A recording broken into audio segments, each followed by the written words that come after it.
Now too many people are asking about Hagia Sophia, whether it belongs to Muslim or Christian, or did Sultan Mahmud invade it illegally? I'm gonna try to answer these questions, guys, just stay tuned. First of all, know that Hagia Sophia belongs to Muslim. It was not taken by force or appropriated unjustly from the Christians. It was bought and paid for with the personal funds of Sultan Muhammad al-Fatih, who then left it to the Ummah as a waqf. And the actual purchase document still exists. I have already given the document link in the description below, just check it out. So that's why it is allowed to be converted to a mosque. The Patriarch of Constantinople sold it, and the building had nothing more to do with Christianity since then. This purchase was at the heart of the recent court case in Ankara, as the link shows. History says this property was under the personal ownership of Sultan Mahmud the Conqueror. In his will, he put this property, this mosque, into a foundation with the only request that it shall remain as a mosque for Muslims to pray until the end of time. In Islam, it is forbidden to take over other places of worship by force. Umar ibn al-Khattab radiallahu anhu refused to even pray in the Church of the Holy Sepulchre for fear of setting a precedent where Muslims would take over other places of worship.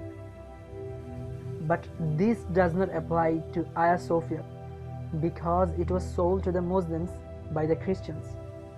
So now compare that to the Alhambra in Al-Andalus or the Babri Mosque in India, which were taken by force and converted to a church and Hindu temple respectively.